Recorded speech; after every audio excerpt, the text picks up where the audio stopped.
أعوذ بالله من الشيطان الرجيم. بسم الله الرحمن الرحيم. الحمد لله وبه نستعين عليه التكلان. الحمد لله على الآلاء والشكر له على النعمة إله الأرض والسماء، والصلاة والسلام على إمام الأنبياء وسيد الأولياء سيدنا ونبينا محمد وعلى آله وأصحابه البررة الأتقياء والتابعين لهم بإحسان إلى يوم الجزاء. Amma ba'du, assalamu alaikum rahmatullahi wa barakatuh. Muni wa Allah godiya cikin ikonsa da amincewarsa da kaddarawarsa da ya kara kaddara saduwanmu cikin wannan lokaci mai albarka. Muni wa Allah godiya bisa aka muna roƙon Allah ya karbi kyawawan ayyukanmu, kusakuranmu Allah ka yafe mana, Allah kuma ka ba mu ikon gyarawa, Allah ka nuna mana gaskiya, Allah kuma ka ba mu ikon binta, Allah ka nuna mana ƙarya, Allah kuma ka ba mu ikon guje mata. ‘Yan uwa, kamar yadda kuka ga na sa topic shine, duk lokacin da waɗannan mutane suka so su yi sharri ga ahlus sunna cewa sun ci zarafi ko sun yi zagi ko sun yi mummunan abu wa annabi sallallahu alaihi wasallama, sai kaga a lokacin kuma su Allah yake jarraba. Sannan jarrabawar da Allah yake musu, ko mahaukaci yana iya gane sun zagi manzon Allah din, amma mu bangaren sharrin da suke so su yi mana, jama'a da kwakwalwarsu ba sa iya ganewa, wawayen kenan ma ba sa iya ganewa na cewa wannan an yi wani mummunan abu ga manzon Allah sallallahu alaihi wasallam, sai kaga suna ta kira suna ta cewa an yi kaza akai fa. Wato mutane da hankalinsu ba su iya sun gane ba, sai su suna bibiya suna haskawa an yi kaza sai a samu waɗansu wawaye sai su ara su yafa. Amma a wannan lokacin zaka ga kuma Allah yana jarraba su da musifar da su suka so su nuna ta a jikin ahlus sunna, ko na zagi wa annabi sallama, ko na wani aibatawa, ko na wani mummunar kalma, sai kaga su din kuma a lokacin Allah yake jarraba su. Mu koma baya, lokacin da suka nemi siwa Dr. Idris Allah ya masa rahama sharri na cewa ya ci mutunci ko ya zagi wa iyazu billahi annabi sallallahu alaihi wasallama, a lokacin Allah ya jarrabi wannan yaron Nasir Ado Musa, ya ce wa annabi Muhammadu wa iyazu billahi karami, ya ce ma'ana ɗan ƙanƙani. Ku koma abin da ya faru a baya, tsa'in danna muku kuji. Lokacin da suka zo yi wa Dr. Idris sharri ne, sai Allah ya jarrabi ɗaya daga cikinsu, abinda suke nema gurin Dr. Idris sun kasa samu, sai gashi an same shi a gurin ɗaya daga cikinsu, inda ya ce wa annabi sallama ƙarami ɗan ƙanƙani, wanda ko jahili ya san zagi ne, ko wawa ya san zagi ne, sai Allah ya jarrabe su. So shi yasa wannan ga mai hankali shi kadai ya ishe shi ya fahimci cewa sunna fa kayan Allah ne. Ya zama wajibi ya gane sunna fa addinin Allah ce. Tun daga nan in kana da hankali ya kamata ka fahimta Allah ishara yake ma, Allah wa'azi yake ma, Allah tunasarwa yake ma. Sai kaga Allah ya jarrabe ku da ku ne kuke faɗin ƙazamin abu wa annabi sallama a lokacin da kuma kuke tuhumar wani, sai Allah ya jarrabe ku. Mu koma baya, lokacin Dr. Idris Allah ya yi masa gafara, ai kun taso ku yi masa sharri ne, sai Allah ya jarrabe ku. Nasir Ado Musa ya ce wa annabi Muhammadu wa iyazu billahi ƙanƙanin bawa, ya ce ma'ana ƙarami ɗan ƙanƙani. فما ولد الرحمن wa ubaidu yace Allah bai haihu ba amma annabi a bayin ma karami ne a bayin Allah, ma'ana shi kankanin bawan Allah ne. Malam Abdul Jabbari kaji ko wancan to a lokacin da suka tashi su wa Dr. Idris sharri kenan, sai Allah subhanahu wa ta'ala sai ya jarrabe su. To wannan kadai in kuna da hankali ba wa'azi Allah yake muku ba?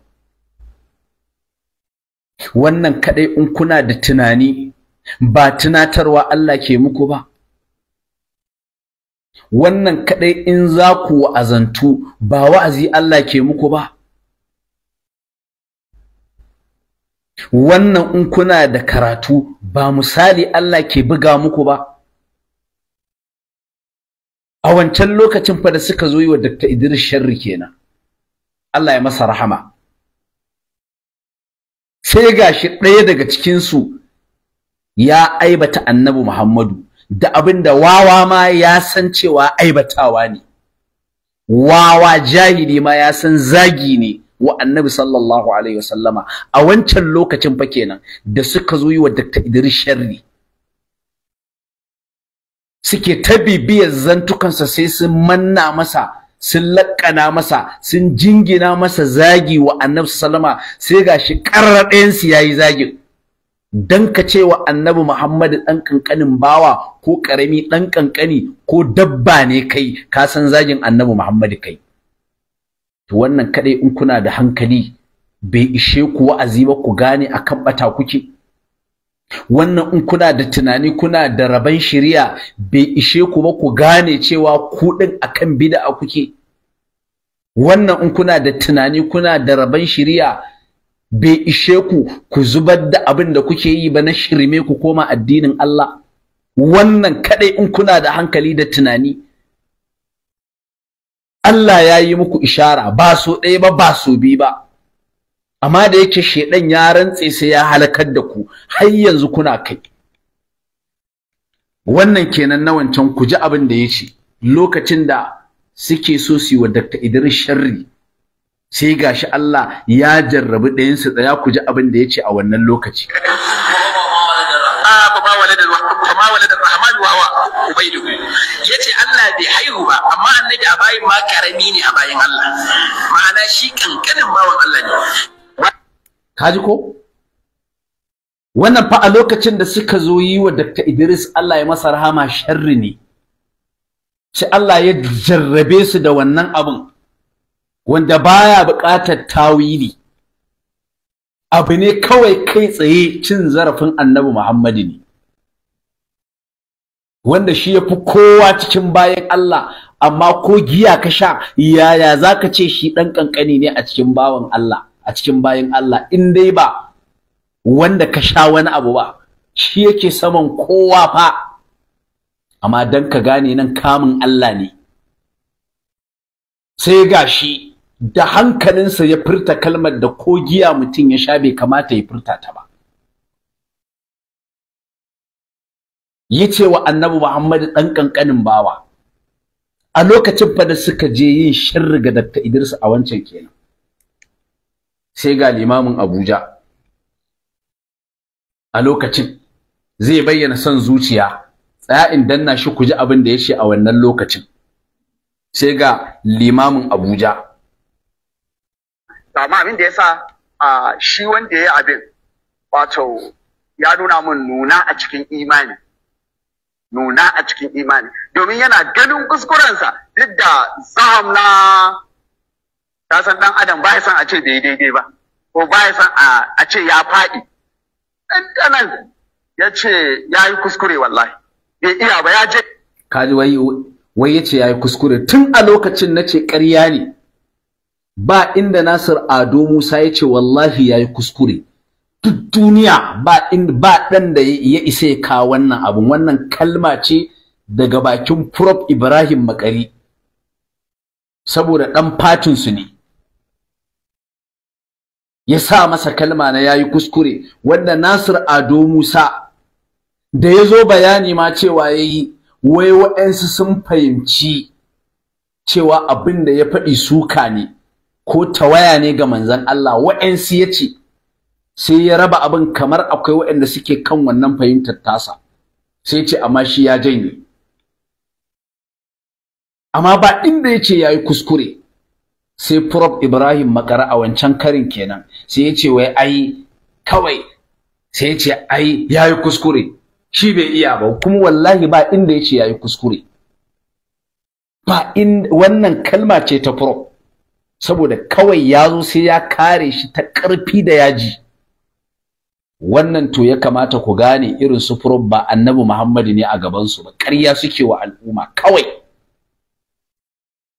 wanda in dai dan fatin ka ne sai kayi kwaskwarima ka gyara kuma ka gyara abin da ba zai gyaru ba kayi falsafar da ba a yin falsafa a wannan wajen saboda jama'a suna da hankali sun gane zagin annabi yayi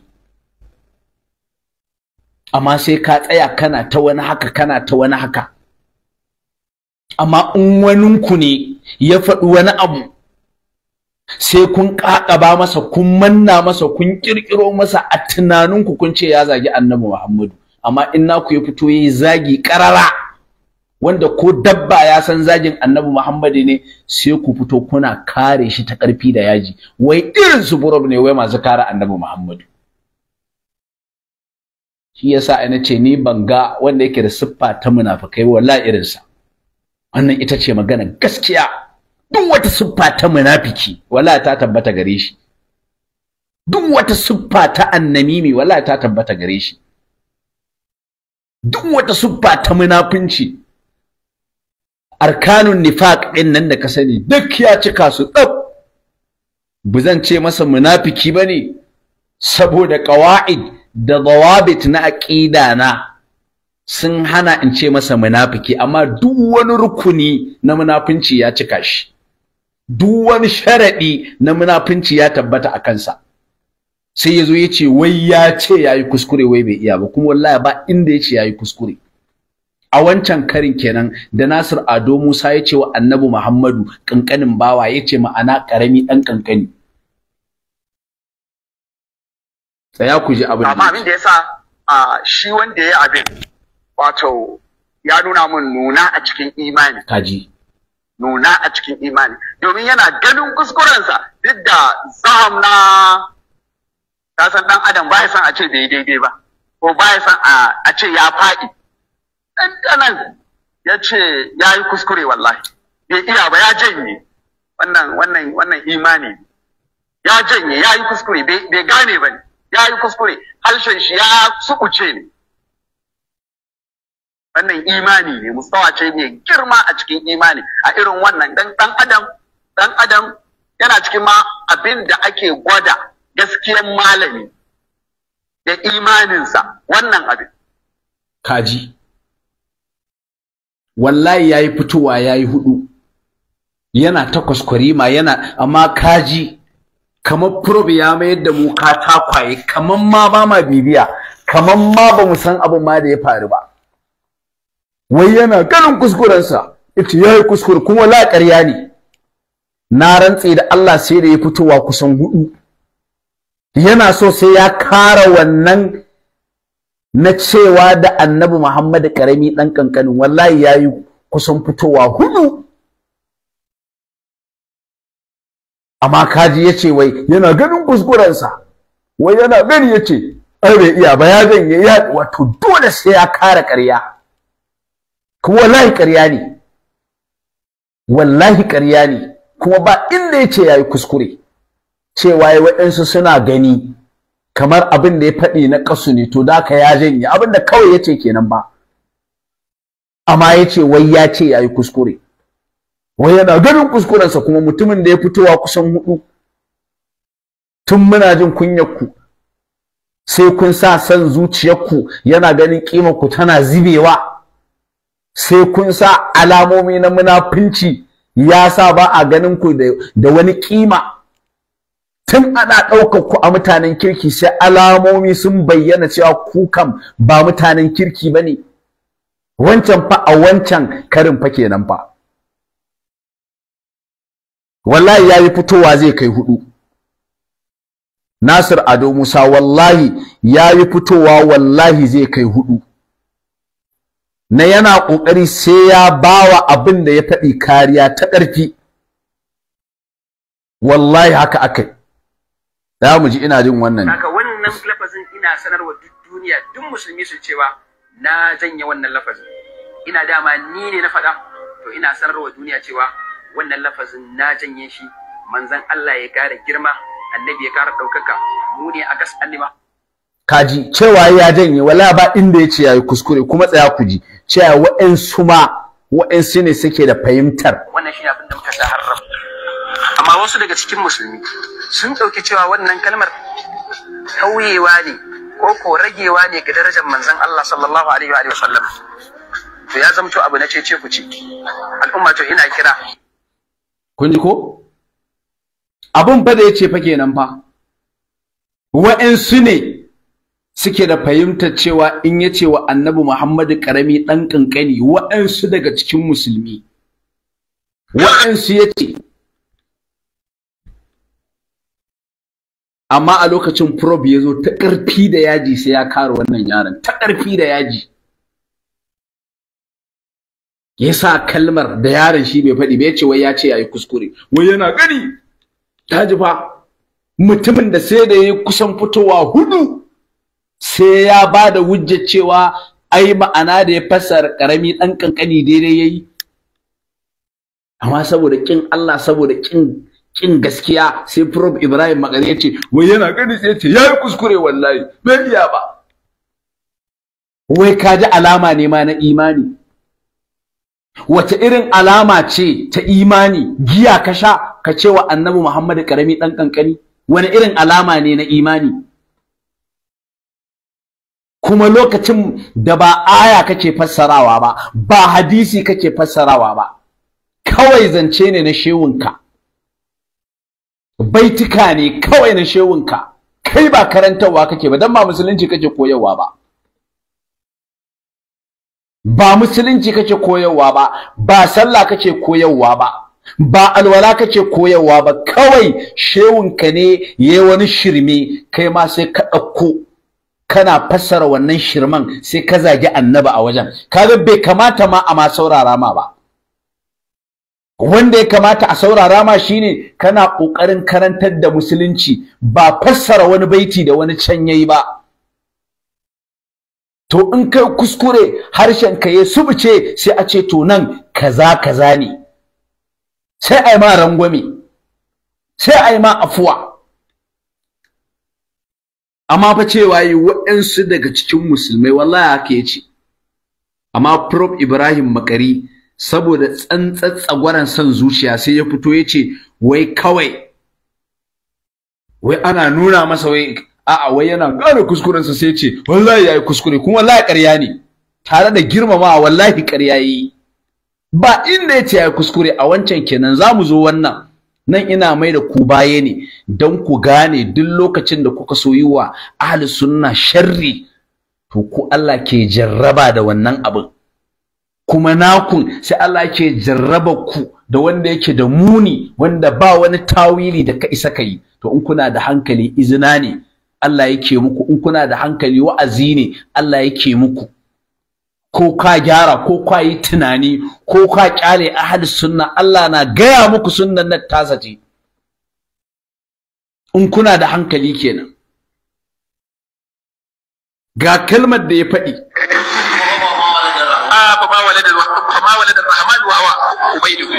yace Allah bai haihu ba, amma annabi a bayin ma karami ne a bayin Allah, ma'ana shi kankanin bawan Allah ne. Malam kaji, to wannan kalmar ce yaron fa da yazo bidiyon da yayi shi ne yake cewa wai waɗansu daga cikin musulmai, za ku ji abin da yake. Wannan shi abin da muka sa haram. Amma wasu daga cikin musulmi sun ɗauki cewa wannan kalmar tauyewa ne ko ragewa ne ga darajar manzon Allah sallallahu alaihi wa sallam. To ya zamto abu na cece ku ce. Al'umma to ina kira, wannan shi abin da muka sa haram. Amma wasu daga cikin musulmi sun ɗauki cewa wannan kalmar tauyewa ne ko ragewa ne ga darajar manzon Allah sallallahu alaihi wa sallam. To to ya zamto abu na cece ku ce al'umma. Tsaya ku ji abin da wa'ansu daga cikin musulmi suka ɗauka. Fama walad ar-rahman wa huwa ubayduhu, yace Allah bai haihu ba amma annabi a bayin ma karami ne a bayin Allah, ma'ana shi kankanin bawan Allah ne.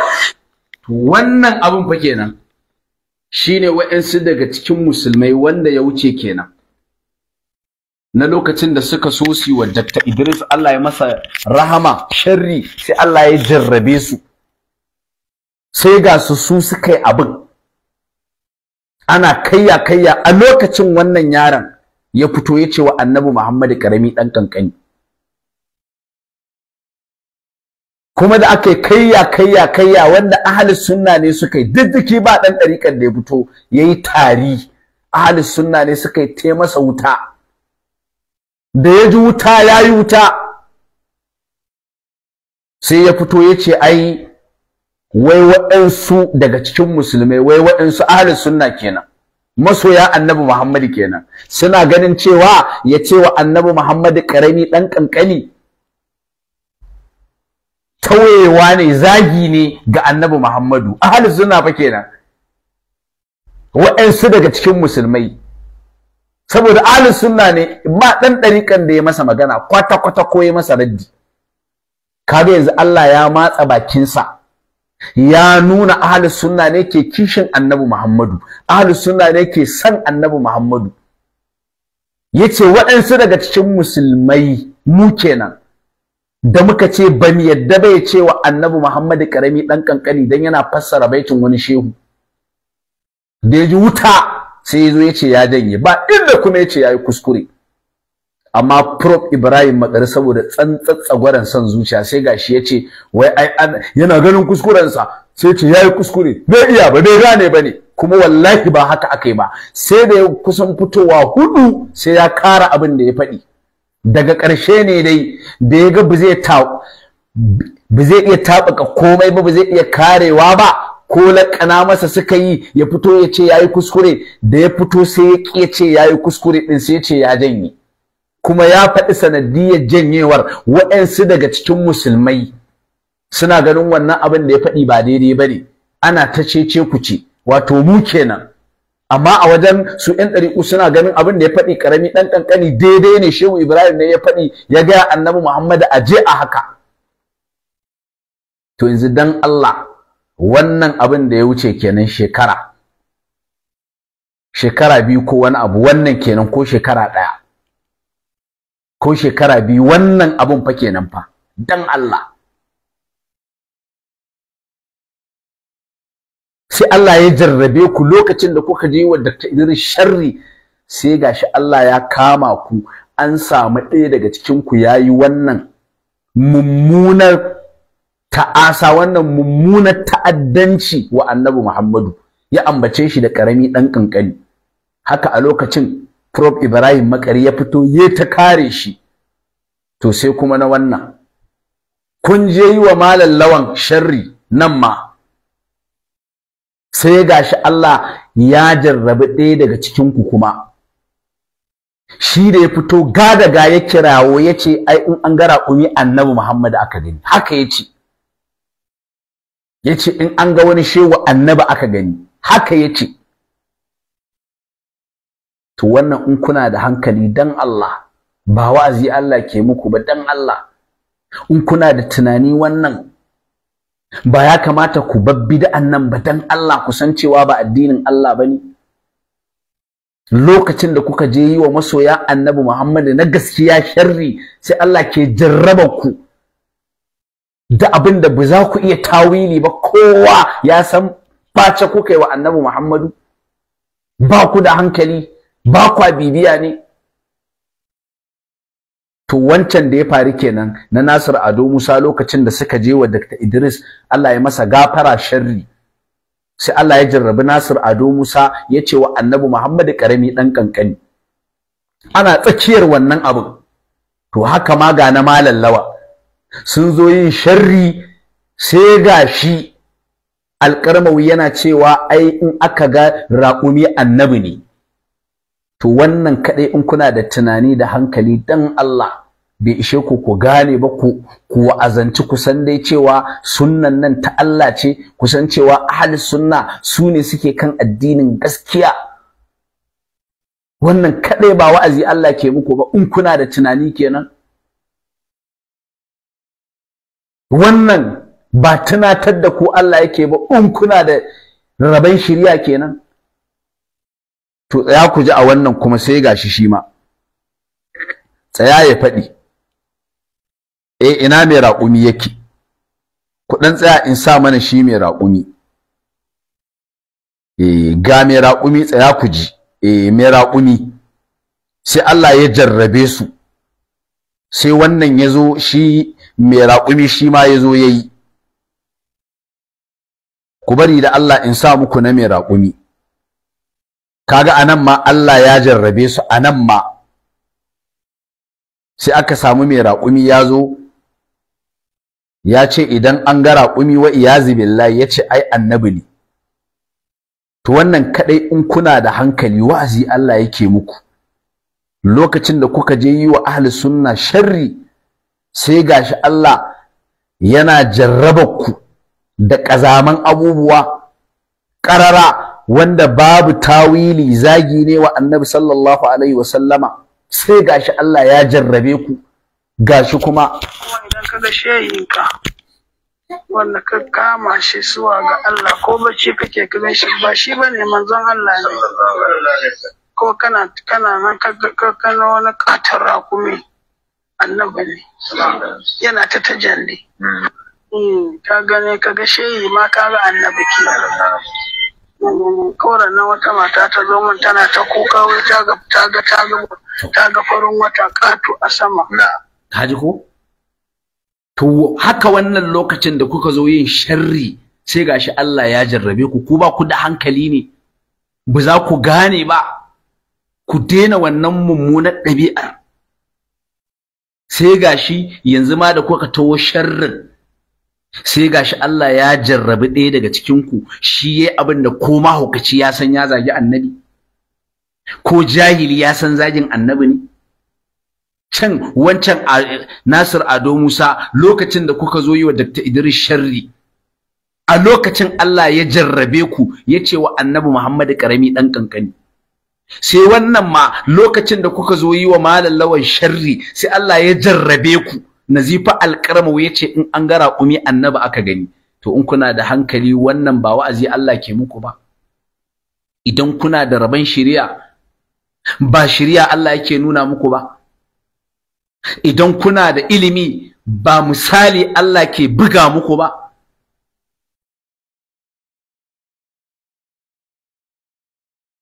To wannan ma bayan na sa muku wancan, wannan ma tsaya kaga yanda Prof yayi yunkurin kare abu. A wancan kun ji nasa ya faɗa abubuwa, ya haɗa da ƙarerayinsa, ya ce yaro ya ce yayi kuskure. Kuma ba inda Nasir Ado Musa a can yace yayi kuskure, wallahi babu.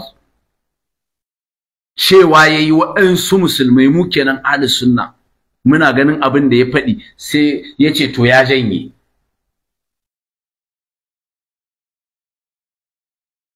To wannan ma tsaya ka ji, da shi wannan yace in an ga raƙumi annabi aka gani, tsaya ka ga yanda Prof ke ƙoƙarin kare shi kamar yanda ya ƙoƙarin kare Nasir Ado Musa. To tsaya ma ku ji a wannan ma, tsaya ku ji a wannan ma. Wani babban malami shi ya yi wata magana wacce ya nuna cewa ruƙuya da manzon Allah sallallahu alaihi wa alihi wa sallam. Kaga kalmar ya nuna babu dalala, maganar sanassi ce, yace in ka ga raƙumi annabi ne. Babu wani ya nuna, amma kaga son zuciya tun daga nan wai magana sai ya nunawa ma yayi ishara yake kenan. Ai wannan yafi karfin ishara, nassi yayi in an ga raƙumi yace annabi ne. Ba wani nunawa, to tun daga farkon kalmar farko zaka sansano son zuciya cikin bayanin da za a yi. Wai ya nuna.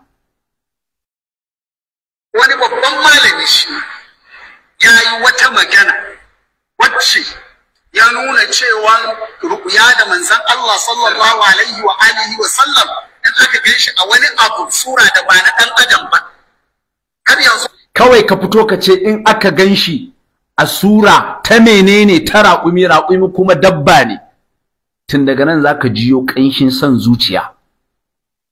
Kaga ga abin da mai shi ya faɗi, amma saboda tsananin tsantsatsagwaran son zuciya sai juya abin yake. Kawai ka ce mai shi ya ce in an ga dabba an ga raƙumi, kawai abin da zaka ce kenan, ka bawa mai shi maganarsa, amma ka dubi wani alama na son zuciya.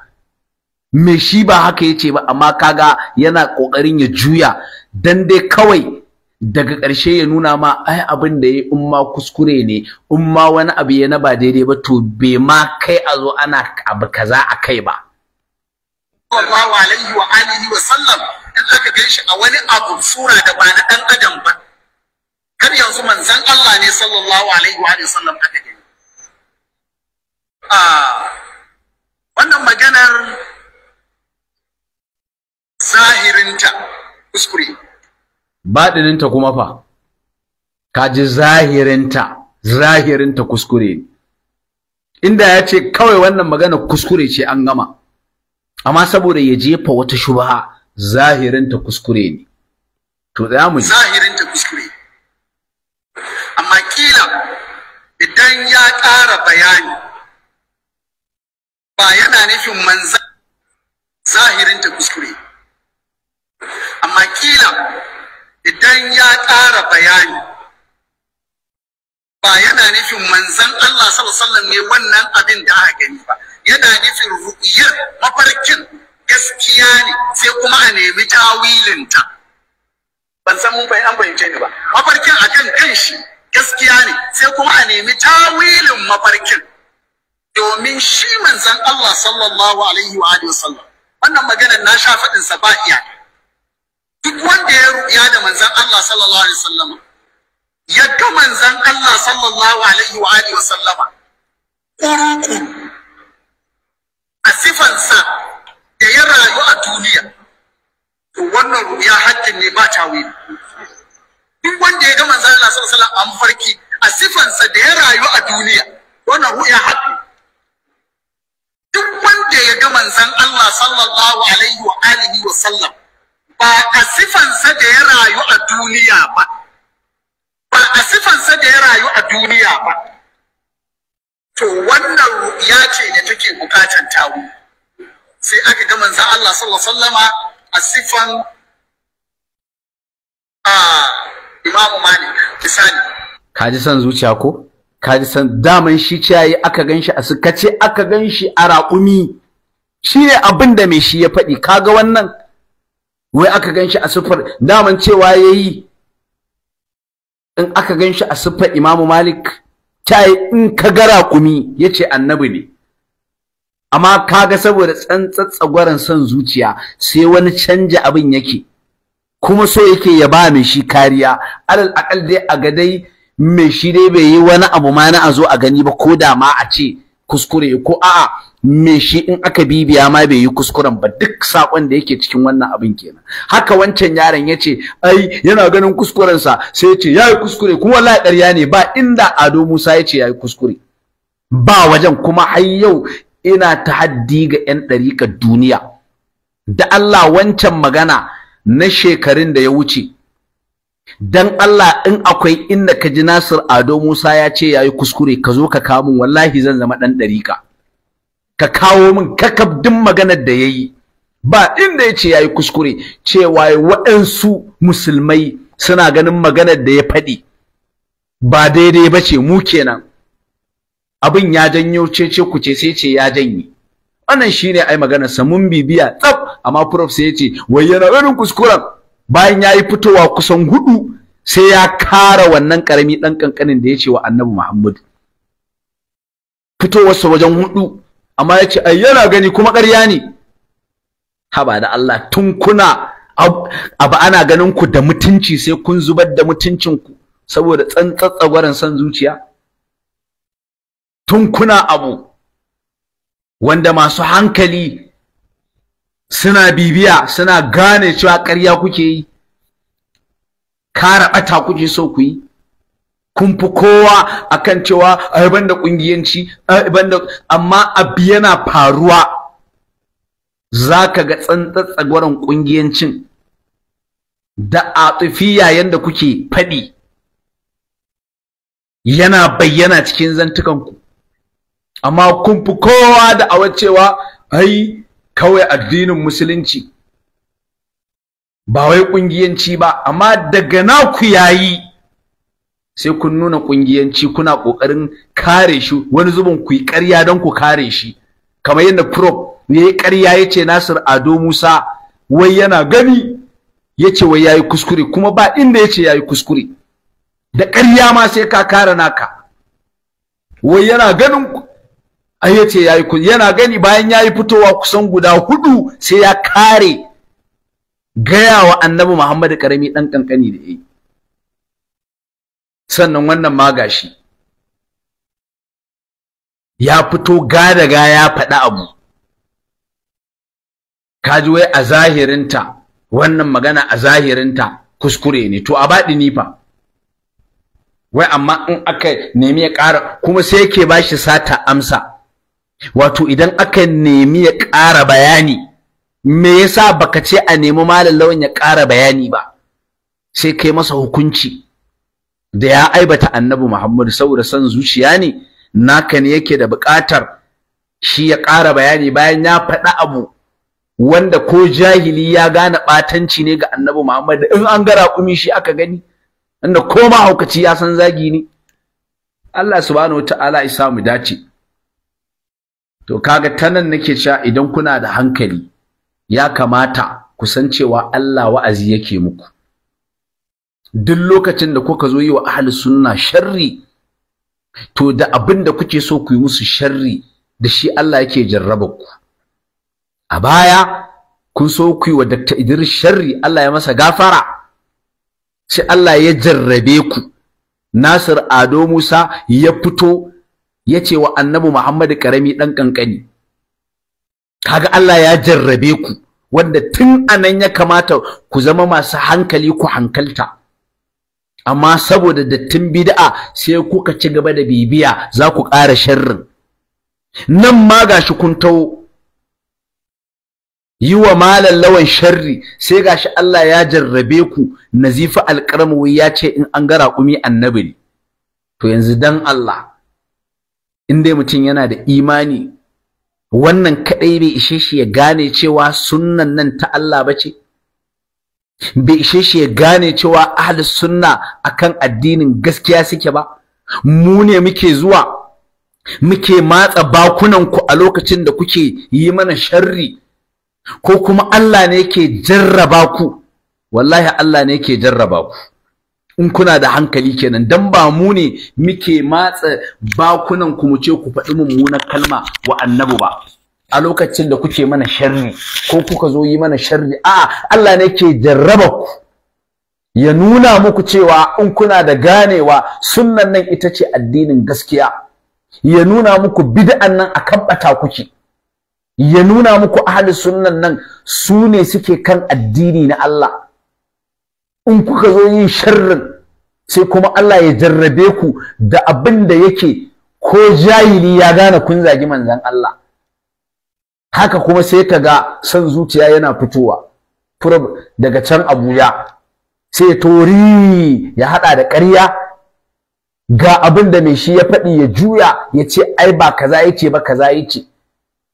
Sannan kuma idan an tashi a ce ai addinin musulunci kawai ai ka bar ƙungiyarka kaza kaza, kaga duk da'awa ce ta ƙarya, a haƙiƙa ƙarya ce, yaudara ne kuma. Ai in kana so mu gane cewa babu wani ƙungiyanci, kar ka faɗi a baki, mu gani a aikace. Albayanu bil fi'li aqwa min alqawli. Sai mu gani ka fito a aikace, ya fi mu ka gaya mana a baki. A aikace kawai muke so mu gani. Ya ayyuhal ladhina amanu lima taquluna ma la taf'alun, kabura maqatan 'inda Allah an taqulu ma la taf'alun. Sai sa kawai kada ma ka faɗi wai ba ƙungiyanci musulunci kawai, kakkai mana da awar ƙarya, ni a aikace a gani. Kawai wane ya ɓaci Annabi Muhammad sai mu gane cewa to kai ba kungiya ka fifita ba, amma naka in yayi sai kai ƙarya dan ka kare shi, bai ce yayi kuskure ba kamar yadda kai wa Nasir Ado Musa kace ya ce yayi kuskure. Sannan yaro yayi fitowa wajen guda 4 sai ya kare maganarsa, ka ce yana gani kaga take kenan, ala taqarub kenan, yana gani kuma wala ƙarya ne, sai da ya fitowa kusan 4 sai ya kare wannan maganar. Sannan daga baya da ya ga ba za ta iya karuwa ba sai ya ce maganar da ya faɗi waɗansu daga cikin musulmi suna ganin cewa ba daidai ba ce, sai ce to ya janye. Haka fa ya ce fa. Sannan gashi a nan ƙiri-ƙiri mutum ya yi magana wai ka ce wai zahirin ta yi kuskure ne, amma aka nemi ya ƙara bayani. Allah ya kyauta, Allah ya sa mu dace. Tsayin sa number waya, na ga lokacin sallah ya kusa. Shi yasa wannan izina ce, wa'azi ne in kuna da tunani Allah subhanahu wata'ala ke jarraba ku. Annabi ba mai hakuri bane, shi ne shugaban masu hakurin duniya. A kan dobi babu wanda suka sabatu da hakuri. Ai Hausawa ma suna ce damo sarkin hakuri. Annabi ba jahili bane, wa qul. Kun ji ko? Haka kuma gashi a lokacin da suke cewa ai malan lawan ya kamanta wa iyazi billahi ya kamanta wa iyazi billahi. Tir daga bakinku, ku ne shedan ya muku wannan tunanin, har kuna ganin wani musulmi ma zai iya aikata irin wannan. Tir mummunan nufin ku shi ya kai ku ga wannan. Tir kuka ce ya kamanta annabi wa iyazi billahi da dabbobi, wa iyazi billahi. Sai gashi kuma ɗaya daga cikin ku a wannan lokacin yana kamanta shi da dabbobin, a lokacin da kuka zo sharrin kuma gashi ya ce damoma wai wa'ansu daga cikin dabbobi. Ana maganar annabi Muhammadu, ina maganar wa'ansu daga cikin dabbobi, gashi a lokacin kuma shi ne shugaban masu hakurin duniya. A kan dobi babu wanda suka sabatu da hakuri. Ai Hausawa ma suna ce damo sarkin hakuri. Kaji ku? Damo dabba ne, ana maganar annabi Muhammadu. Shi yasa na ce ma wato wayannan mutanen in kuna da hankali, wallahi daidai nan in kuna da tunani kun san abin da kuke, ya zama wajibi ku bar ahlus sunna su yi addinin ku. Bar ahlus sunna su yi addinin. Annabi ba mai hakuri bane, shi ne shugaban masu hakurin duniya. A kan dobi babu wanda suka sabatu da hakuri. Ai Hausawa ma suna ce damo sarkin hakuri. Kun ji ko? Kaga yanzu su suka yi abin da suke so su yi ahlus sunna sharri.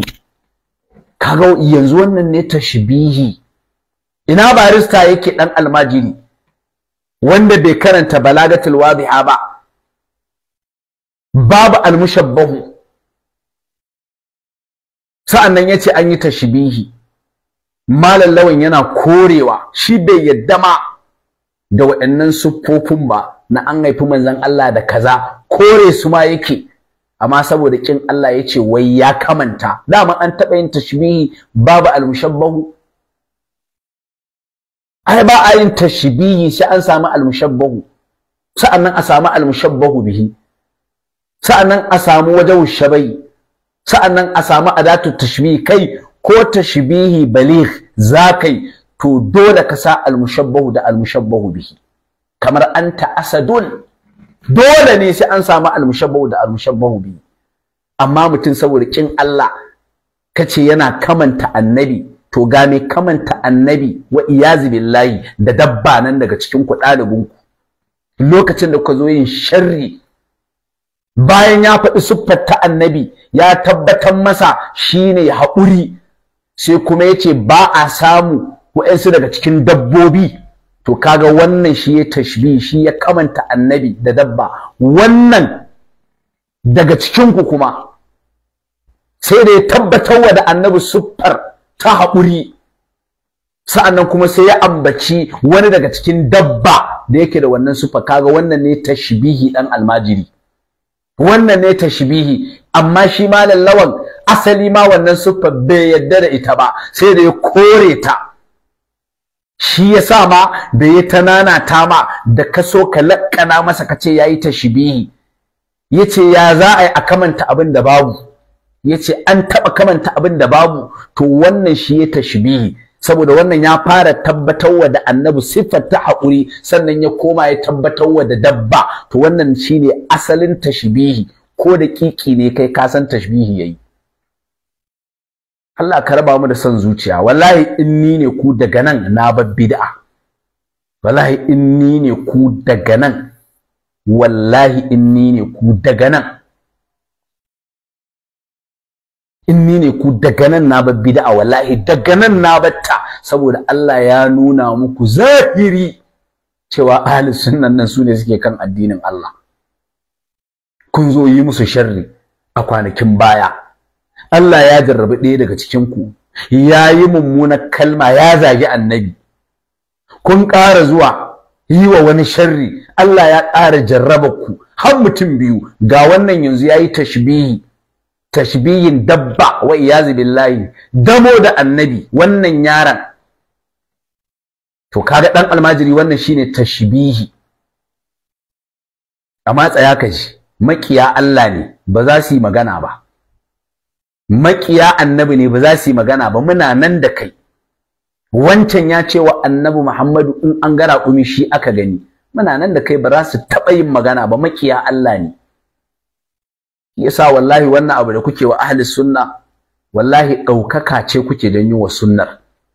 Wallahi da yawa daga cikin 'yan ɗariƙu sanadiyar wannan sharri da kuka yi wa malam Lawan da kuma zaman da aka yi, wallahi ya sa sun bar ɗariƙa, wallahi suna nan da yawa. Kun so ku zuban masa da mutunci, mutuncinku ya zube. Kun so ku yi masa sharri, Allah ya kuma jarrabe ku. Kai Junaidu ka zo ka kamanta dabba da annabi. Kai Junaidu, shi kuma wancan ya fito ƙarra ya ce dabban ma in aka gan shi raƙumi, ya ce annabi ne. A lokaci ɗaya, in kuna da hankali wannan kaɗai bai ishe ku ku gane cewa ahli sunna akan addinin Allah suke ba. Allah ya ne musu aiki. Allah ya ne musu aiki. Allah ya ne musu aiki, ba ku da hankali da tunanin da za ku gane akan bata kuke. Allah ya ne musu aiki. Mu ne muke zuwa mu matsa bakin ku mu ce ku faɗi wannan mummunar kalma, ba mu bane. Allah ne yake jarraba ku. Don in kuna da rabon shiriya, kuna da hankali, ku hankalta ku gane. Allah ya sa mu dace. Ga wani dan uwa nan zan fara daukan kira. Assalamu alaikum. Assalamu alaikum wa rahmatullahi wa barakatuh. Wa alaikum assalam wa rahmatullahi. Na'am dan uwa da muke magana. Sunana Muhammad Najeriya. Allah ya saka da alkhairi. Amin malam Muhammad. Allah ya sa amizani.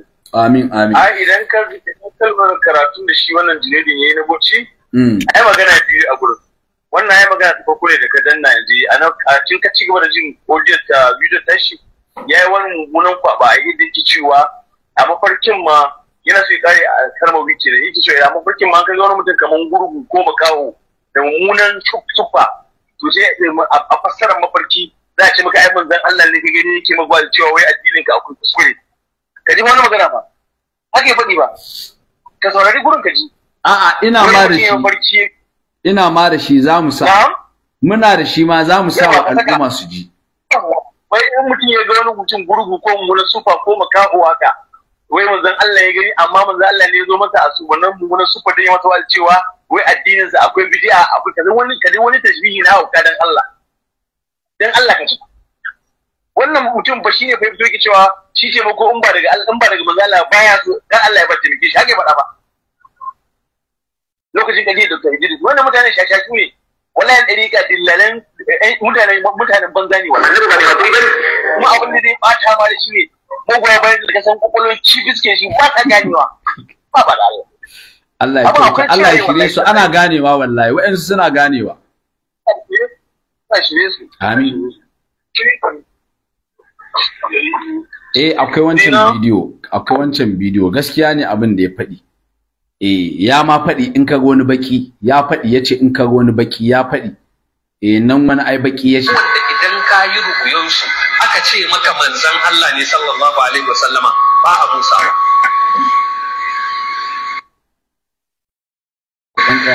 Da a ru'uya za ka ga wani bakin mutum wanda ba balarabe ba, kuma bayan ka san annabi balarabe ne, ka san annabi kyakkyawa ne, ka san annabi rashikal kaddi ne wanda suna ce karkan wasta kaddi fastakin, ka san manzon Allah sallallahu alaihi wa sallama yana da hasken fiska da kwarjini da kaza, sai kai mafarki da wani, wannan wani bai da sifan larabawa, ba dogo bane ba kaza bane, sai aka ce maka manzon Allah ne.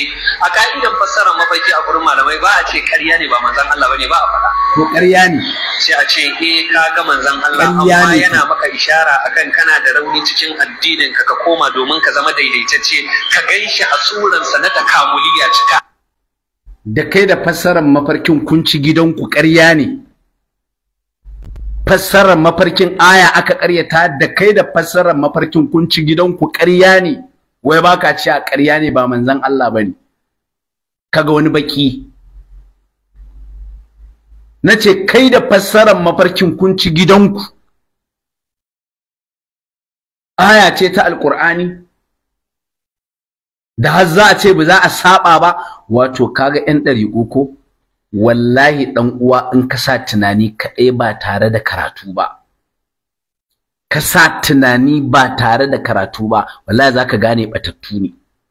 Yanzu a misali, ai su ne suke da ka'ida cewa idan hadisi ya zo suka ga yana taɓa martabar annabi Muhammad, a tunaninsu fa, a hankalinsu, don hankali ne, a ƙa'idarsu, a tunaninsu in ya ba su wannan hadisin yana taɓa martabar annabi Muhammad sallama, suka ce za su ce ƙarya ne wannan hadisin, za su ƙaryata shi. Amma kaga yanzu gashi wani mummunan abu ana tabbatar wa annabi Muhammad, an ga wani baki gurgu, amma wai ana cewa wai ka yadda annabi ne, wai a fassarar mafarki. Kaga yanzu ba za a saba wa fassarar mafarki ba saboda kare girman annabi Muhammadu, ba za a saba mata ba, za a ce shine dai wannan bakin da ka gani. A lokacin kuma da suke kira a ƙaryata hadisi, idan an yi tunani yana taɓa martabar annabi Muhammad, amma yanzu da yake son zuciya ne, yanzu kada a saba wa fassarar mafarki.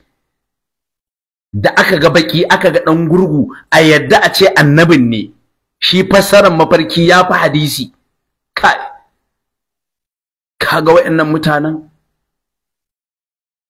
fassarar mafarki ya fi hadisi, can hadisi ne, amma a ƙaryata, kada a yadda da shi, a ce ƙarya ne saboda yana taɓa darajar annabi Muhammadu. Amma ga shi yanzu gurin fassarar mafarki tana taɓa ƙimar annabi Muhammadu, baki aka gani, gurgu aka gani, amma kada a ƙaryata fassara. Nace kai da fassarar mafarkin kun ci gidanku, nace kai da fassarar mafarkin kun ci gidanku. In ka isa ka ce ni da hadisin nima, tunda dai kun ce a ƙaryata hadisin, amma gashi fassarar mafarki ka a ƙaryata, to kai da fassarar mafarkin kun ci gidanku. Nima in ka isa ka ce ni da hadisin nima. Wallahi shi yasa nace in kana da hankali kadai ba karatu ba, ka san wayannan mutanen batattu ne. In kana da tunani kadai, ko baka da ilimi, ka san wayannan ba akan addinin Allah suke ba. Wallahi kaga da yanzu kirikiri ba za a ƙaryata fassarar mafarki ba, duk da taɓa kimar annabi Muhammadu ne. A fassarar mafarki za a yadda wannan bakin da aka gani gurgun nan shine, amma gashi an ce kuma in aka ga wani hadisi a tunaninsu yana taɓa darajar annabi Muhammad, a ƙaryata shi. To nace kai da fassarar mafarkin kun ci gidanku, ƙarya ne na ƙaryata, ni ma ka ce ni da hadisin haka, dan mu gane tsantsatsagwaran mushrikai ne ko kuma kafirai ne. Ni ka ce da ni da hadisin ni ma haka. Allah ya kyauta, ga wani nan yana kira. Assalamu alaikum warahmatullahi wabarakatuh. Wa alaikum assalam wa rahmatullahi wa barakatuh. Da wa muke magana? Asuwa ta kana magana da Abba Babba. To Abba Babba muna jin ka. Ina kira daga nan Lagos. To Malam Abba muna ji. To na kira ne da in yi ma Allah godiya, mu ƙara gode ma Allah, Allah Ubangiji ya ƙara shige mana gaba. Amin, Allah ya mana haka. Abubuwa suna ta fita, in aka yi ƙoƙarin yi mana sharri sai Allah kuma ya fidda mu. Wallahi, kuma Allah ya jarrabe su. Sai Allah ya jarrace su da mummunan kalamai. To wannan sai dai mu ƙara gode ma Allah. Allah na tare da mu. Gaskiya ne. Cikin dukkan abubuwan da suke so su yi mana sai Allah ya shige mana gaba, ya yi mana katanga. Gaskiya ne. To Allah mun gode ma, alhamdulillah. Tun shekaran jiya ne ta sa kunne nake ta tunanin dama zan ji abin nan, sai dai ban abin nan ba, sai yau nake gani. Allah Ubangiji ya ƙara shike mana gaba. Amin, jazakumullahu khairan. Kuma cikin iko Allah, wallahi mabiyansu ma na ganewa. Gaskiya ne, ana ganewa. Duk wanda Allah ya nufa da shari'a wallahi suna ganewa. Dama ba duka za a taru ba, a tattaro a taro gaba ɗaya, amma a hankali wallahi sai dai mu gode ma Allah. Gaskiya ne. Ku ƙara kuma gode ma Allah malam, wallahi ayyukan ku na tafiya. Duk yadda ba wallahi Allah na tare da ku. Kuma wannan da'awa Allah kaɗai ya san inda za ta tsaya. Tafiya take kamar wutar daji. Masha Allah. Wallahi duk inda ba a tsammani tana shiga, kuma a hankali mabiyansu ma na ganewa. Masha Allah. Sai dai mu gode ma Allah. Jazakumullahu khairan. Allah ubangiji ya kare shi da gaba da Allah.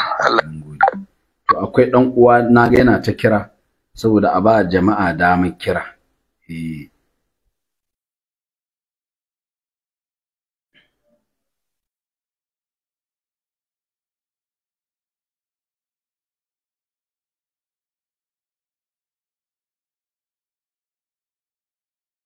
Assalamu alaikum. Wa alaikum assalam wa rahmatullahi wa barakatuh. Na'am, naga kiranka, abin da yasa ban dauka ba, dan bani mintuna biyu zan kiranka sai in ban ma sai mu je mu sallah. Duk ta'aliki. Aka maka layu. Kuma lokacin sallah yayi tana. To ba matsala, ka ci gaba, yanzu zan yi alwala, kafin ne alwala sai ka kammala kawai sai in. To shikenan aka maka Allah.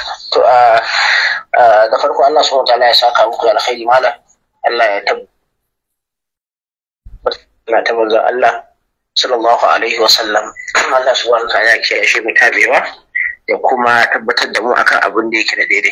To a gurguje abin da nake so na yi magana wato ainihin akan sa shine akka da abin da malam ya mana karatu, cewa duk sanda bayan Allah nan suke so su yi sharri wa ahlus sunna wajen yaudaran wawaye daga cikin su da kuma amawan musulmai, cewa ahlus sunna su ne masu wato ainihin muna ladabi ga manzo Allah sallallahu alaihi wasallam ta hanyar gaya masa wasu maganganu wanda basu dace ba, to sai kaga Allah subhanahu wataala ya karyata su. Allah subhanahu wataala ya isar wa ahlus sunna, ya wato ainihin nuna ayarsa a cikin su, kamar yadda malam ya mana ishara zuwa ga lokacin da suka wato ainihin yi wa shi Dr. Idris Abdul Aziz, Allah ya gafarta masa sharri, sai gashi ɗaya daga cikin su ya zo ya faɗa nassin da baya ɗaukan wani ma'ana fiye da wato ainihin, ko kuma baya ɗaukan wani ma'ana wanda yake ba rage darajar manzo Allah sallallahu alaihi wasallam ba. To a wannan karan shi ma dai Allah subhanahu wataala ya saka ayoyi da yawa ma, Allah subhanahu wataala ya saka wannan karan abubuwan sun yi yawa, wanda a cikin su wato ainihin shi Junaidu kamar yadda malam ya kunna, zan kuma sake dan kunna mana wata gaba wacce take ita nake so in ƙara fito da wasu abubuwa daga cikin abin da yan ɗarika da amawa suke ganin cewa malam Lawal suke ganin kamar yayi kuskure, shine kawo dabbobi a cikin wato ainihin wai yana bayani akan manzo Allah sallallahu alaihi wasallam, tare da cewa malam Lawal ya kore wannan wato ainihin abin da suke magana akai. Saboda haka ba wai ya dora wa manzo Allah bane, tunda ya dauke wa manzo Allah to ko ya ajiye akan kowa, wannan shine daidai. Kuma idan har malam Lawal ya ce wannan sifofin da ake wato jingina wa manzo sallama ba su inganta ba, to wajibi ne ya kawo dalili, wanda cikin dalilin nan ko dalili akali ko kuma dalili nakali, wanda ya kawo nakali din cewa ga wasu maluma sun ambaci wato ainihin wani asar cewa ga wani wanda yake ga wani hadisi daga Ibn Abbas cewa Annabi sallallahu alaihi wasallam kakansa Abdul Muttalib shine yayi masa wato ainihin wayannan abubuwan da aka ambata. Kaga wannan dalili ne na kali, to dalili kuma na hankali, domin ka gane cewa wannan abun ba zai zamto khususiyar manzon Allah ba da har Annabi sallallahu alaihi wasallam zai samu falala da wannan abu. Dan me? Dan ana ma wasu wanda suke wato ainihin ƴaƴan arna da kuma wato ainihin dabbobi. Kaga wannan dalili ne na hankali ya nuna maka cewa fa to tunda ana yi ma waɗannan da wato wasu kai manzo Allah sallallahu alaihi wasallam ba, to ko ba zai zamto a yi wa manzo Allah sallallahu alaihi wasallam da ma'anar daraja a wajen shi ba. Wannan dole ne ya kawo wannan. To amma wasu sai suka dinga cewa ai idan ana maganar manzo Allah sallallahu alaihi wasallam bai kamata a kawo dabbobi ba. To bari ku ji abin da shi Junaid ya faɗa a gurguje. Afwan. Bari ku ji.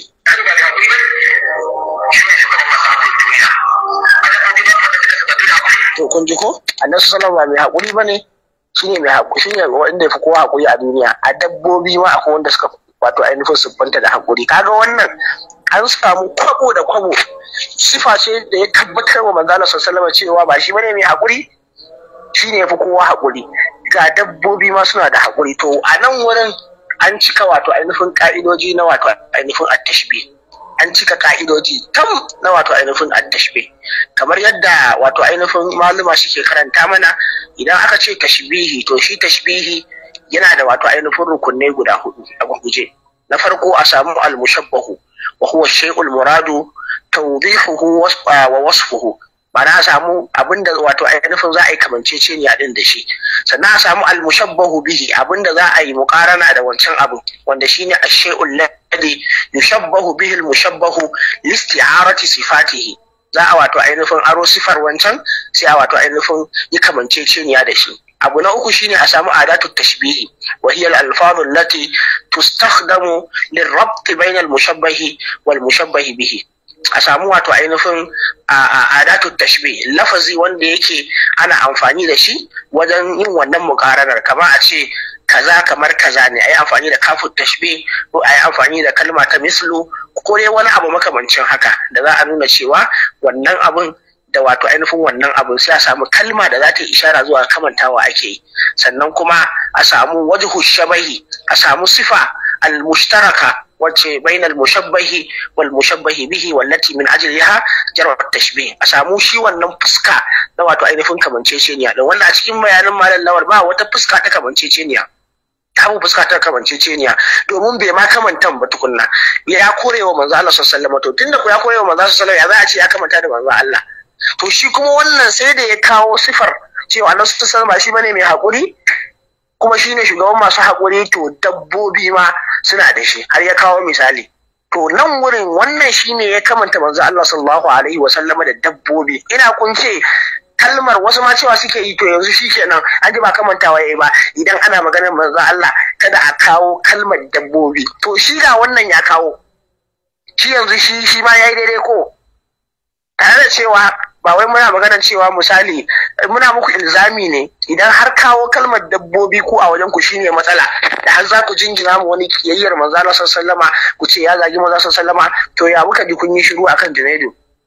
Anya babu munafunci? Anya babu san zuciya? Anya dan Allah kuke yi? To wannan a wannan gefen kenan. To sannan wani ya ce to ai tambaya yayi. To dan kuma sai mu koma cikin wato ainihin balaga. Mu koma cikin balaga, kamar yadda malaman balaga suke kawowa cewa wato ainihin ya halatta a yi wato ainihin tashbihi da siga ta tambaya. Wannan sanannen abu ne. Sanannen abu ne. Akwai abin da ake cewa at-tashbihu bil istifham. Tashbihi da siga da tambaya. An gane? Akwai wani malami ana ce masa Abu Yaqub Yusuf ibn Abi Bakar As-Sakkaki, wanda ya mutu shekara ta 626, a cikin littafin sa Miftahul Ulum. Wanda wannan littafin Miftahul Ulum babban marji'i ne a cikin wato ainihin ilimi na balaga. Ya kawo magana cewa akan iya wato ainihin isti'malin at-tashbih da wato ainihin siga ta al-istifham. Yake cewa wa tashbihu al-istifhamiyyu an yakuna al-mushabbahu bihi fi surati al-istifham wal maqsud bihi at-ta'ajjub min al-mushabbahi li shiddati munasabatihi lil mushabbahi bihi aw at-ta'kid. Ana kawo wannan domin nuna wato ainihin mamaki. An gane, misali a ce ma ajabu kaza ko ma kaza, irin dai siga na wato ainihin ta'ajibi ana iya kawowa da irin wannan siga. Kaga dan aka ce ma kaga ma wasu sukan abbara ta a cikin wato kalmomi ne na al-istifham. Shi yasa hatta wajen misali in muka koma a ilimi na usulul fiqh wajen al'am, daga cikin anwa'ul alfazil am akwai kalmar ma, an gane, akwai kalmar ma da irin su man da sauransu, wanda duka abubuwa ne na al-istifham, amma idan suka zo a wannan siyakin ana abbara su da ma'ana na am. To haka zalika su ma anan idan suka zo akan abbara, musamman ma akan abbara ta a matsayin wato ainihin litta'ajjub, haka zalika litta'kid. To shi wannan abin da ta'kidi yake so yayi cewa annabi sallallahu alaihi wasallam ba shi bane shugaban masu haƙuri, to ga dabbobi ma a cikin su akwai masu haƙuri. Kaga wannan shine wato kamanta manzo Allah sallallahu alaihi wasallam kwabo da kwabo. To ina masu zanga-zanga suke, ina wanda suka iya zuwa gidan gwamnati, ina masu raba wato ainihin Allah ya isa kafa miliyan 70, ina masu cewa za su ɗauko abin da iyayensu suka gada, tunda hujja ta ƙare yanzu za a ɗauko abin da iyaye suka gada ne za a zo a yi amfani da shi. Ina masu cewa wato masu cewa ka a daina ɗauko littattafansu, ina kuke? Shi wannan ba za ku je ku kai shi kara ba misali. To wannan zai nuna maka cewa abin gaba ɗaya wato ainihin tsantsagwarar munafunci ne, fakewa bayan wasu ne da sunan shehunnai a rika wato ainihin kokarin siyasantar da lamarin manzon Allah sallallahu alaihi wasallama.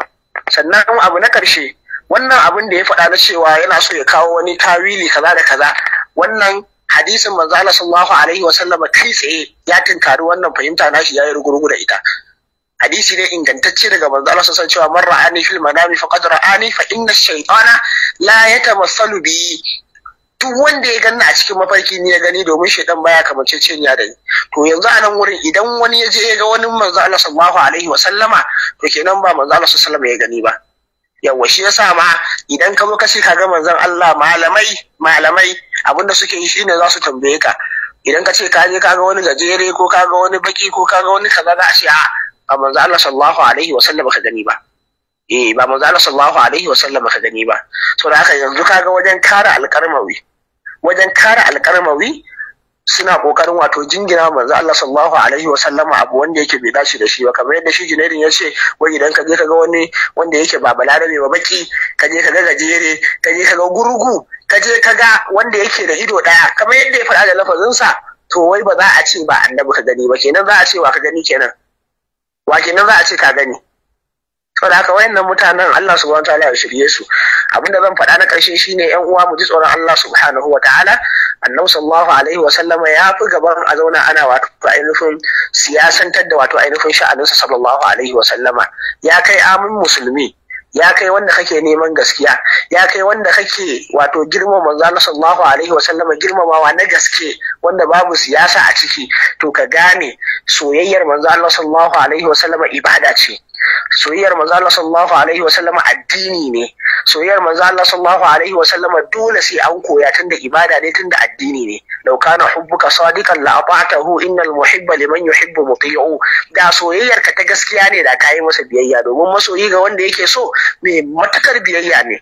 Ya kai dan uwa mai saurare, yau da kana da mata ko kana da aboki, sai zamto wannan abokin ko wannan matar ko wani wanda kake wato ainihin mu'amala da shi yace yana matakar kaunar ka, yana yawan furta wannan lafazi, sai zamto kuma a koda yaushe saba maka yake yi, a kowane lokaci abinda kake da bukata yayi ba zai yi ba, abinda kace yayi ba zai yi ba, abinda wato ainihin kake so a yi ba zai yi ba, to kaga wannan dole za ka yi kokwanton wato ainihin kaunarsa zuwa gare ka. Yau ka ajiye mata kullum tana da awar cewa tana son ka, tana yayatawa a duniya, tana kaza, amma ka ce ta yi tuwo, ta je ta yi dan wake, ka ce ta yi dan wake, kullum cikin sa'a maka take yi.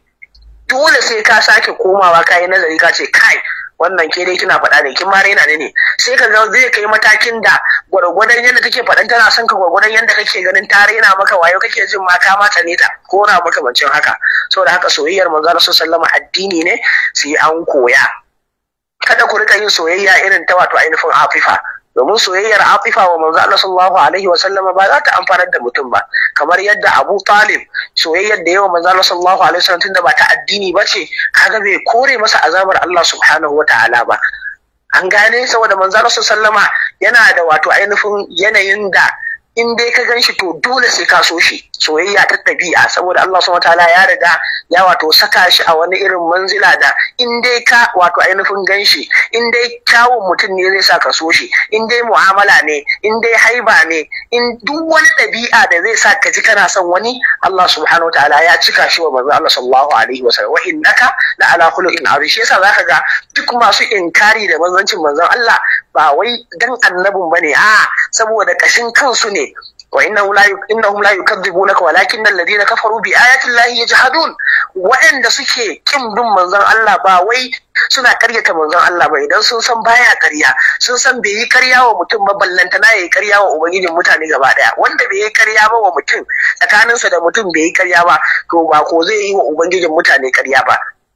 Sun san da wannan, su suka lakaba masa da al'amin, sun san cewa bai taba cutan wani ba, baya cutan wani, mutum ne wanda yake da duk wani cika na kamalar mutum ya cika sallallahu alaihi wasallama. To amma yanzu matsalar su shine wasu dan ba a turo shi a cikin kabilar su ba, misali Yahudawa kenan, wasu dan bai zo a cikin wato ainihin bangaren dangin su ba, irin su Abu Jahal da sauran, wasu dan wato ainihin su ba a ba su annabtan ba, wasu personal interest ne yasa suka kibin manzon Allah sallallahu alaihi wasallama, ba wai dan suna ganin kamar suna da wata hujja da suka rika bane na wato ainihin su karyata manzon Allah sallallahu alaihi wasallam. To kaga wannan kenan suna son shi soyayya wacce take ta ɗabi'a, amma ba su so shi soyayya ta addini ba. Saboda ya kai dan uwa musulmi, idan zaka so manzo Allah sallallahu alaihi wasallama, ka so shi soyayya na addini, wanda wannan soyayyar addini ita ce zaka kubutar da kai daga wato ainihin azaban Allah subhanahu wataala, kuma ita ce za ta zamto dalili na ka rika bibiyar manzo Allah sallallahu alaihi wasallam, tunda an ce ya zamto uswatun hasana gare ka. Laqad kana lakum fi rasulillahi uswatun hasanatun liman kana yarju Allah wal yawmal akhir wa zakara Allah kaseeran. To saboda haka soyayyan nan na addini ita zai sa ka rika bibiyar, in sallah zaka yi annabi yayi, idan tufa zaka saka ya annabi ya saka, in aure zaka yi ya annabi yayi aure, idan zaka wato ainihin yi mu'amala da manya ne ya annabi yayi, idan zaka yi mu'amala da abokanka ne ya zabi yayi, idan zaka yi mu'amala da kasa da kai ne ya yayi. Duk abin da za ka yi karka bibiyar ya mu kai abinci ma wannan in za ka ci ka ji da annabi sallallahu alaihi wasallam ya ci abincinsa, idan za ka yi kaza ya yayi.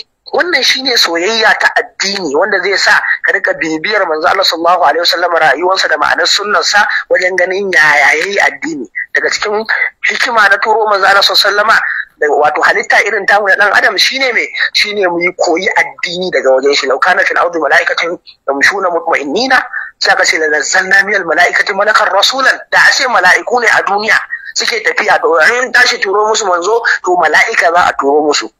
An gane? To saboda haka ƴan uwa mu ji tsoron Allah subhanahu wataala, mu daina jifan wanda yake wato ainihin bari. ومن يكسب إثما ومن يكسب خطيئة أو إثما ثم يرمي به بريئا فقد احتمل بهتانا وإثما مبينا. kaga duk wanda yayi kuskure ko yayi laifi sai ya jefi wanda shi bari ne bai ma sani ba, bal ma kare wannan abin yake yi, to faqad ihtamala buhtanan wa isman mubina, ya daukar wa kansa wani irin wato zunubi na kage, zunubi na kirkiran abin da yake babu shi, da kuma wani irin wato ainihin zunubi mai girman gasken gaske. Saboda haka a hirɗinmu janabin manzo Allah sallallahu alaihi wa sallama ba janabi bane da zamu tsaya muna siyasa da shi, abu ba yi ba kace an yi. Yau ko mahaifinka ne, wato idan baka samu wani kalma wacce take mai girman gasken gaske ba, ai ba za ka so ka ce a ce wani ya zagi mahaifinka ba. Sai manzon Allah sallallahu alaihi wa sallama wanda kwata ba amma kai ga ma wannan bangaren ba, amma ku duka ɗaukowa kuna jinginawa bayan Allah, yayin da ku ne kuke da wayannan abun, ku ne kuke da shi. Assalamu alaikum. Me yasa kuke haka? Nawa malam ka dawo? Na dawo, jazakumullahu khairan, har mun yi sallan ma. To malam assalamu alaikum wa rahmatullahi, Allah ya saka muku da alkhairi. Amin amin. Kuma abin da yasa ma na dan tsaye da kai haka, akwai dan uwa da na ganshi, akwai maganar da zamu tattauna da shi.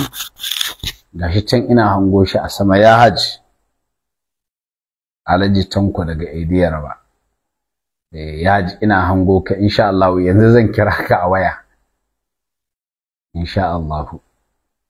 To ƴan uwa a gurguje dai kamar yanda kuka gani, wato wannan zama ne mun yi don mu tabbatar wa da ƴan ɗariƙa cewa duk sharrin da suke yunƙurin suke ƙirƙira su danganta zuwa ga ahlus sunna, to a wannan lokaci kuma Allah yana jarraba su da wannan abin da suke ƙoƙarin mannawa ahlus sunna, wanda wannan kamar yadda na ce izina ne, wa'azi ne Allah ke muku in kuna da tunani kenan, in kuna da hankali kenan, in kuna da rabon shiriya.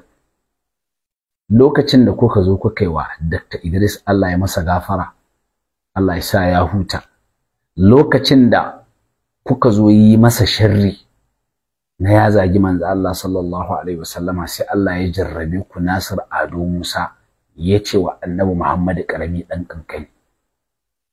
A wannan lokacin da kuka zo wannan sharri, aya ta farko kenan da Allah ya nuna muku. Haka Prof Ibrahim Makari ya fito ya ta yunkurin kare shi, ya ce har ya faɗi abin da bai faɗi ba, ya ce wai ya ce yayi kuskure, wanda ƙarya ne, bai ce yayi kuskure ba. Ta faru ta wuce, a maimakon ku wa'azantu,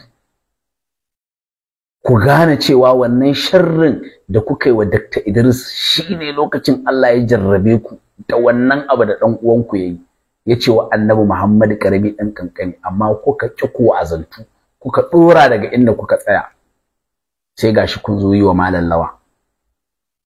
A lokacin kuma da kuka zo yi wa Malam Lawan, sai gashi ɗaya daga cikin ku yace in an ga raƙumi Annabi Muhammad aka gani,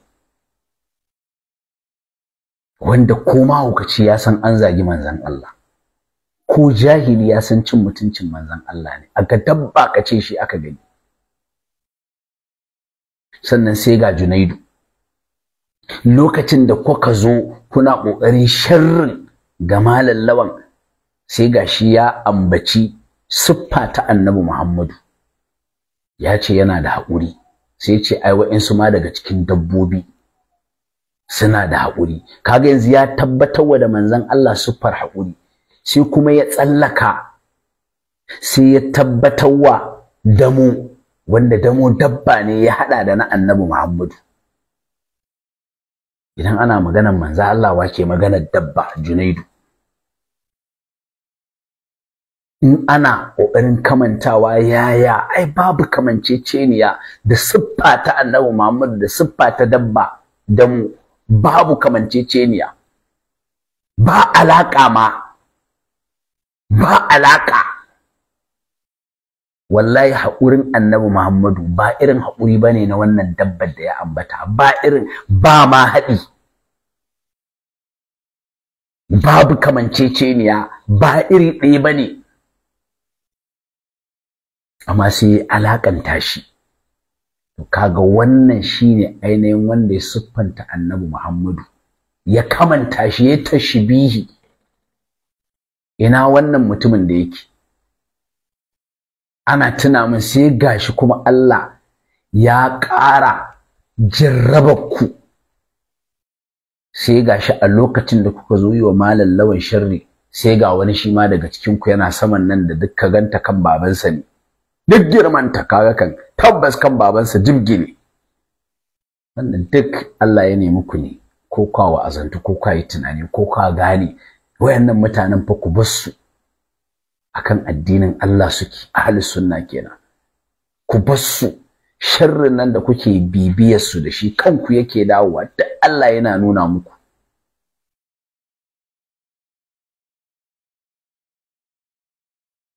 Amma in kuna da rabon shiriya kwa gane.